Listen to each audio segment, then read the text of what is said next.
ಬಾಗಲಕೋಟೆ ಜಿಲ್ಲೆ ಬಾದಾಮಿಯ ಕಾರ್ಯನಿರತ ಪತ್ರಕರ್ತರ ಸಂಘದ ಭವನದಲ್ಲಿ ಜೆಡಿಎಸ್ ವತಿಯಿಂದ ಮಹತ್ವದ ಪತ್ರಿಕಾಗೋಷ್ಠಿ ನಡೆಸಲಾಯಿತು. ಪತ್ರಿಕಾಗೋಷ್ಠಿಯಲ್ಲಿ ಮಾತನಾಡಿದ ಜೆಡಿಎಸ್ ಜಿಲ್ಲಾಧ್ಯಕ್ಷರಾದ ಹನುಮಂತ ಮಾವಿನಮರದ ಅವರು, ಮುಂಗಾರು ಮಳೆ ಕೈಕೊಟ್ಟಿರುವುದರಿಂದ ರೈತರು ಕಂಗಾಲಾಗಿದ್ದಾರೆ. ಸಾಲ ಮಾಡಿ ಬೀಜ ಗೊಬ್ಬರ ತಂದು ಬಿತ್ತನೆ ಮಾಡಿದ ರೈತರಿಗೆ ಈಗ ಬೆಳೆ ಒಣಗುತ್ತಿರುವುದನ್ನು ನೋಡಿ ದಿಕ್ಕು ತೋಚದಂತಾಗಿದೆ.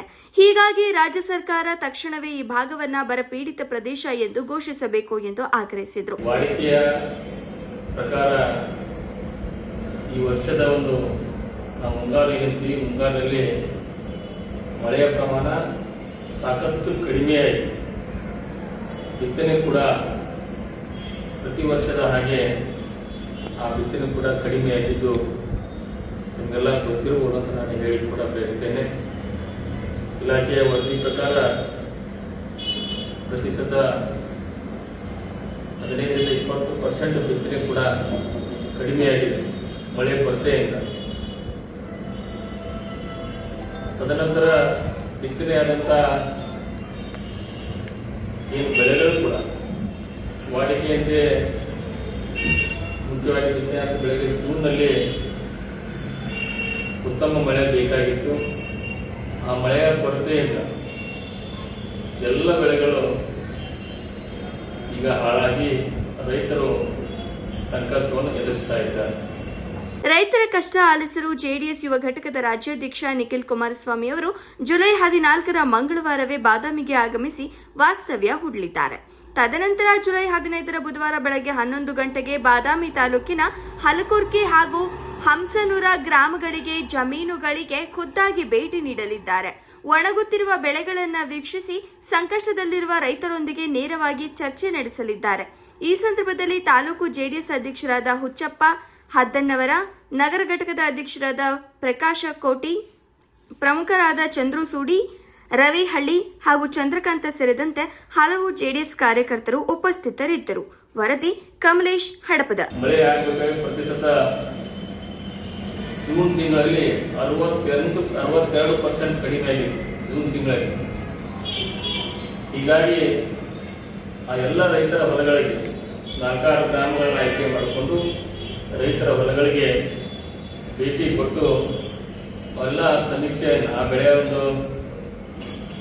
ವಸ್ತುಸ್ಥಿತಿಯನ್ನು ಕಂಡು ಮತ್ತು ರೈತರ ಬೆಳೆಗಳಿಗೆ ಪರಿಹಾರ ಇರ್ಬೋದು ಮತ್ತು ಏನು ಬರಗಾಲ ಅಂತ ಘೋಷಣೆ ಮಾಡಿದ ಪೂರಕವಾದ ಹಲವಾರು ಕಾರ್ಯಕ್ರಮಗಳಿರ್ಬೋದು, ಜಾನುವಾರಿಗೆ ಕುಡಿಯುವ ನೀರು ಮತ್ತು ಮೇವು ಇರ್ಬೋದು, ಹೀಗೆ ಹಲವಾರು ರೈತರಿಗೆ ಅನುಕೂಲ ಆಗ್ತಕ್ಕಂಥ ಸಂಕಷ್ಟ ರೈತರ ಸಂಕಷ್ಟಕ್ಕೆ ಧಾವಿಸ್ತಕ್ಕಂಥ ಕೆಲಸ ರಾಜ್ಯ ಸರ್ಕಾರ ಮಾಡಬೇಕಂತ ದೃಷ್ಟಿಯಿಂದ ಈ ಎಲ್ಲ ವರದಿಯನ್ನು ರಾಜ್ಯ ಸರ್ಕಾರ ಮುಂದಿಟ್ಟು ಅವ್ರ ಮೇಲೆ ಒತ್ತಡ ಕಾರ್ಯಕ್ರಮಗಳನ್ನು ಘೋಷಣೆ ಮಾಡ್ತಕ್ಕಂಥ ಒತ್ತಡವನ್ನು ತರುವ ಪ್ರಯತ್ನದಿಂದ ಇವತ್ತು ಏನು ನೀವು ಬೆಳಗಾವಿ ವಿಜಯನದ ಬಿಜಾಪುರ ಮತ್ತು ಬಾಗಲಕೋಟೆ ಜಿಲ್ಲೆಗೆ ನಮ್ಮ ನಾಯಕರು ಭೇಟಿ ಕೊಡೋರಿದ್ದಾರೆ. ಏನಿಲ್ಲ ಸರ್, ಮಳೆಯಲ್ಲ ಎಲ್ಲ ಹರಿಬಿಡ್ಬೇಕು. ನಾವು ಏನು ಪರಿಸ್ಥಿತಿ ಏನೂ ಇಲ್ಲ. ಇದು ಒಣಗಿದೆ, ಇದು ಒಣಗಿದೆ. ಈಗ ಹಿಂಗೆ ಈಗ ಒಣಕೋತ ಬರ್ತಾವೆ, ಕೆಳಗಿಂದ ಒಣಗ್ಬಿಡುತ್ತೆ. ಕಂಪ್ಲೀಟ್ ಹೊಂಟೋಗ್ಬಿಡುತ್ತೆ. ಯಾವ ಅಂಶನೇ ಇಲ್ಲ ಬಿಡ್ಬಿಟ್ಟದ್ರಿ ಭೂಮಿ ಸರ್. ಇದು ಎರ್ಕಲ್ ಬಿಡಿ ಐತೆ ಸರ್. ಇದು ಹೆಚ್ಚು ಹೇಳ್ಬೇಕಂತ ನಿರಾಣಿ ಅವರು ನಮಗೆಲ್ಲ ಭಾಳ ತೊಂದರೆ ಮಾಡಿ ಸರ್. ನಿರಂತರವಾಗಿ 185 ದಿವಸ ನಿರಂತರ ಹೋರಾಟ ಆಯ್ತು ಸರ್. ಯಾರು ಇಲ್ಲಿ MLA ಇವ್ರು ಇದ್ರು, ಸಿದ್ದರಾಮಯ್ಯ ಸಾಹೇಬ್ರು ಪಕ್ಕದ ನಮ್ದು ಬೀಳಿಗೆ ಮತಕ್ಷೇತ್ರ ಬರ್ತಾ ಅವ್ರು ಸಹಿತ ಬರಲಿಲ್ಲ. ಅವ್ರು ಕುಮಾರಸ್ವಾಮಿ ಸಾಹೇಬ್ರು ಬಂದಮೇಲೆ ನಮ್ಮ ಹೋರಾಟಕ್ಕೆ ಒಂದು ಒಳ್ಳೆ ಬೆಲೆ ಬಂದು ನಮ್ಗೆ ಸ್ಟಾಪ್ ಆಗಿದೆ ಸರ್. ಅದು ದೊಡ್ಡ ಸಂತೋಷ. ಈಗ ಇಲ್ಲಿ ನೋಡ್ರಿ, ಪಾಟೀಲ್ರು ಭಾಳ ಅದ್ರ ಸುದ್ದಿ ಮಾತಾಡತ್ತೇವ್ರಿಲ್ಲ. ಈ ಮೊನ್ನೆ ಗೋಮಾಳ ತಗೊಂಡ್ರಿ ಈ ಸರ್ಕಾರದವರು ವಿದೇಶಿದ್ದು ಇವರು GT ಪಾಟೀಲ್ರು ನಮ್ಮ MLA ಅವರು ಇಲ್ಲ ಇದನ್ನ ಮಾಡ್ತೀನಿ ಅಂತೇಳಿ ನಾನು ಸಂಪೂರ್ಣ ಬೆಂಬಲ ಇರ್ತೀನಿ ಅಂತ ಗೋಮಾಳನ ಯಾರಿಗೂ ಹೇಳಾರ ಒಂದು ಕೆರೆಗೆ ಪೂಜೆ ಮಾಡಿ ಓಡೋಗ್ಯಾರ. ರಾತ್ರಿ ಪೂಜೆ ಮಾಡಿ ಓಡೋಗ್ಯಾರ. ಇಲ್ಲಿ ಬರ್ತಾ ಇಲ್ಲ MLA ಅವರು. ರೋಡಿಗೆ ಮಣ್ಣು ಮಾರ್ಯಾರ್ರಿ.